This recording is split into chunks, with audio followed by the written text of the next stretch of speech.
তো আমরা এই বইটাতে যেটা যেটা মেইন টপিক যে ওয়েস্টার্ন ফিলসফির হিস্ট্রি, সো এটা কিন্তু টোটাল হিস্ট্রি ফিলসফির হিস্ট্রি নিয়ে বইটা না, ওয়েস্টার্ন।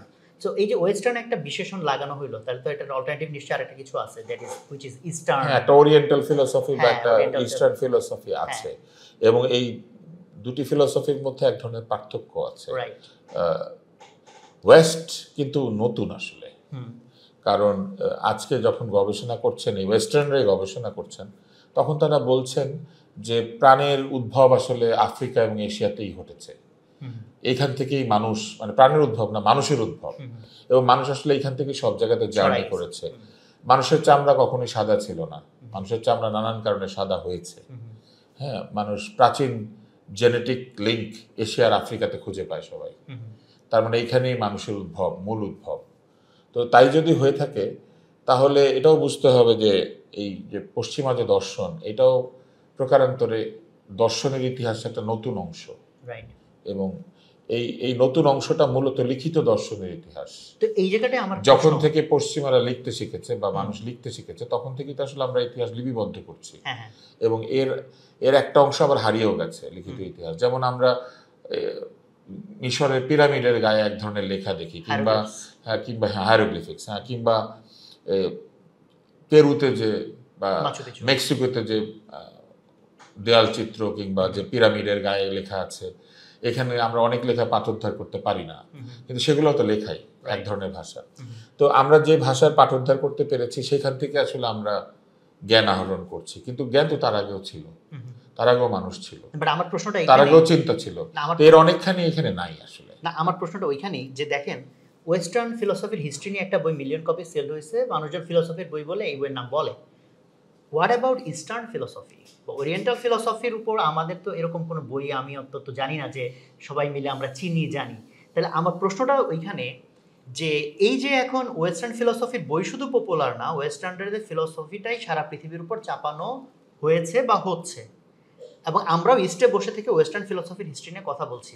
জিনিসটা কি তাহলে আসলে পাওয়ার গেম, যে যারা পাওয়ারে গিয়েছে, যারা ক্ষমতাটা দখল করেছে, যারা পলিটিক্সটাকে নিয়ন্ত্রণ করেছে, তাদের ওখানে জ্ঞান বিজ্ঞান ফিলসফি যেটা, সেটাকেই তারা সারা পৃথিবীতে পপুলার করেছে? একটা লড়াই আছে, সেই লড়াইটা হচ্ছে পশ্চিমারা মূলত মনে করে যে পৃথিবীটা তাদের দর্শন দিয়ে তৈরি হতে হবে, তাদের চিন্তা ভাবনা যে পৃথিবী, সেটাই পৃথিবীর মানদণ্ড। যেমন মানবাধিকার বলেন, নারীর অধিকার বলেন, বা অধিকার বিষয়ক যে কথাবার্তাগুলো আমরা আজকাল শুনি, কিংবা ফ্রিডম বা স্বাধীনতা বা লিবার্টি। আমার মনে আছে ছোটবেলা আমরা একটা সিরিজ দেখতাম, সেখানে একটা ছোট্ট ছেলে, মানে একটা ফানি সিরিজ, সেখানে ছোট্ট ছেলে এসে একটা খেলনা বন্দুক হাতে করে বলতো লিবার্টি অর ডেথ বলে সে চিৎকার করতো। এটা নাকি আমেরিকাতে যখন স্বাধীনতা আন্দোলন হয়েছিল, তখন বিপ্লবীরা এইভাবেই বলেছিল লিবার্টি অর ডেথ।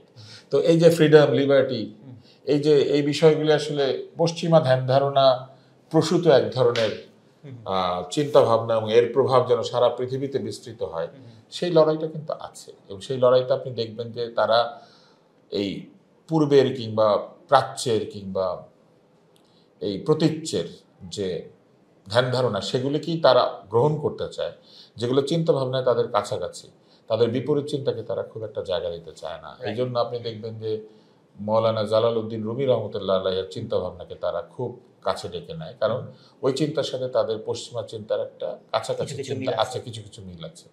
ফলে তারা তাকে দার্শনিক মনে করে, আমরা তাকে ধর্মগুরু মনে করি, কিন্তু তারা তাকে দার্শনিক মনে করে, এবং তারা বলে যে উনি একজন ফিলোসফার ছিলেন, উনি ইস্ট এবং ওয়েস্টকে এক জায়গায় নিয়ে আসার একটা অদ্ভুত চিন্তা তৈরি করেছিলেন। অনেক পশ্চিমা আছেন যারা তুরস্কে গিয়ে তার সেই কুনিয়াতে গিয়ে ভ্রমণ করতে থাকেন এবং তার মতো পোশাক পরেন, তারা ওই যে ওয়েরলিং ড্যান্স, যে ঘুরে ঘুরে নাচ, সেগুলো প্র্যাকটিস করেন। এরকম অনেক কিছু আছে। তবে আপনি যে প্রশ্নটা করেছেন, আমি তার সাথে একমত। একটা লড়াই আছে, এবং সেই লড়াইটা একটা সংঘাত আছে, এবং এই সংঘাতটা মূলত চিন্তার সংঘাত। এই পৃথিবীকে দেখার যে দৃষ্টি, সেই দৃষ্টির একটা সংঘাত আছে। তো এইখানে যদি এটা বই থেকে একটু বাইরে চলে যাচ্ছে, একটা কথা বলার লোভ আমি সামলাইতে পারতেছি না। এই রিসেন্ট ইউক্রেনকে ঘিরে ওয়েস্টের সাথে রাশিয়ার যে যুদ্ধটা হচ্ছে, এই রিলেটেড রাশিয়া নিজেও কিন্তু ওয়েস্ট। আসলে রাশিয়াকে আমরা ওয়েস্ট ভাববো না কেন? রাশিয়াও পশ্চিম। এটা আসলে এই যুদ্ধটা পশ্চিমের সাথে পশ্চিমের হচ্ছে।